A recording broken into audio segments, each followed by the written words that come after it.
ఏమండి ఏమండి ఏమండి షాపింగ్కి వెళ్ళాలి, డబ్బులు ఇవ్వండి. ఎప్పుడు చూడు షాపింగ్ షాపింగ్ షాపింగ్ అనుకుంటా. డబ్బులు లేక ఇప్పుడు పో. డబ్బులు చెట్లు కాస్తా అందే. ఎవరు చెప్పుకుంటా చెప్తా. హలో అత్తయ్య.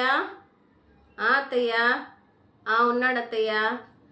మీ అబ్బాయి ఇప్పుడు రోజు నైట్లో ఫ్రెండ్స్తో మందు తాగడాలు కానీ, నైట్ 12కి రావడాలు కానీ, ఇంట్లో మందు తాగడాలు కానీ అలాంటివి ఏం చేయడం లేదు అత్తయ్య. మీ అబ్బాయి నిజంగా ఎంత మంచివాడో.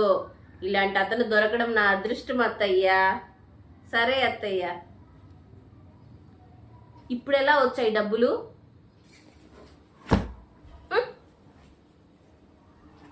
బెదిరించుకుంటున్నారు. భయపడతా అనుకున్నావేమే, అందుకే డబ్బులు ఇచ్చేసిన.